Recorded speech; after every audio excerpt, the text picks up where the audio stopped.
Halo, selamat malam. Perkenalkan, nama lengkap saya Ayutri Indriani Wahbang. Saya biasa disapa Ayu. Saya dari program studi biologi, Fakultas Sains dan Teknik, Universitas Nusa Cendana Kupang. Pada video kali ini, saya akan menjelaskan bagaimana interaksi pada siklus nitrogen seperti gambar ini.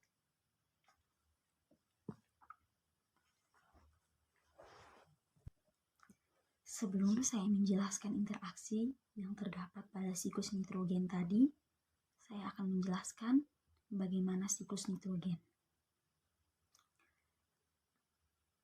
Gas nitrogen adalah gas yang paling banyak komposisinya di atmosfer bumi. Rumus nitrogen sendiri adalah N2.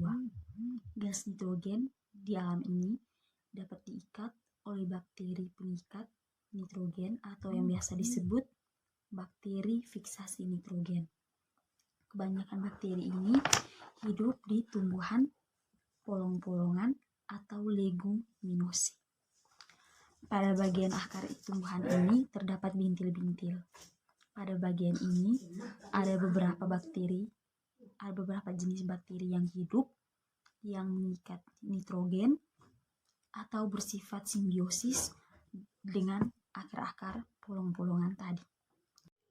Jenis bakterinya adalah Rhizobium dan ada juga Azotobacter yang bersifat mengikat nitrogen yang digunakan untuk proses fisiologis atau metabolisme tubuh tumbuhan dan juga biasa digunakan untuk proses asimilasi.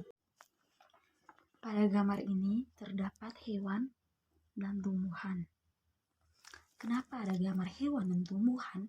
Karena ketika hewan dan tumbuhan itu mati, mereka akan dibusukkan atau dikomposisikan, sehingga di bagian bawah ini terdapat jamur dan bakteri, sehingga jamur dan bakteri ini digunakan sebagai pengurai atau dekomposer.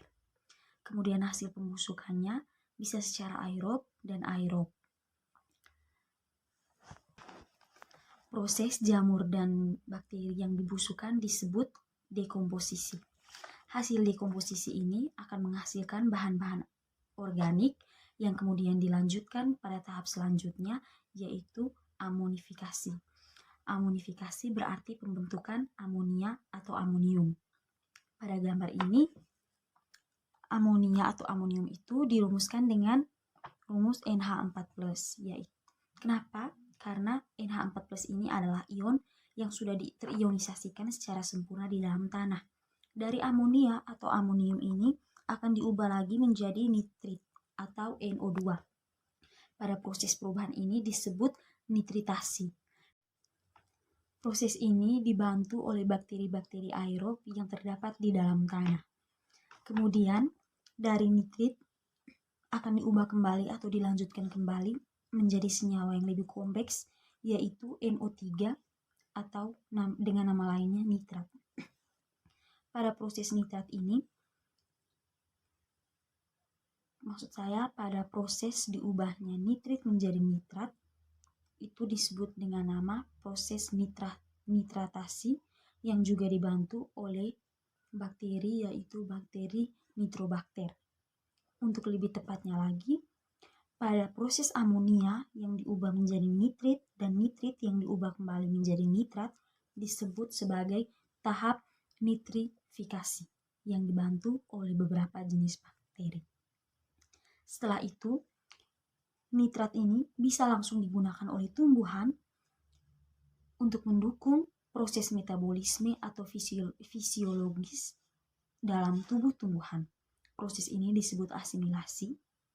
Dan kemudian NO3- ini juga bisa langsung digunakan oleh bakteri untuk dikembalikan ke udara dalam bentuk gas dengan proses denitrifikasi. Sekian penjelasan singkat saya untuk siklus nitrogen. Sekarang saya akan berbicara tentang beberapa interaksi yang terdapat dalam siklus nitrogen ini. Yang pertama, interaksi antara bakteri, Rhizobium, dan akar tumbuhan bahan polong-polongan yang mengakibatkan terjadinya simbiosis mutualisme, di mana bakteri Rhizobium dapat mengikat nitrogen bebas yang kemudian diserap oleh tumbuhan untuk kebutuhan nitrogen dalam hidupnya. Yang kedua, setelah proses amonia diubah, nitrifikasi terjadi dan amonia menjadi nitrit dan nitrat. Pencampuran partikel dan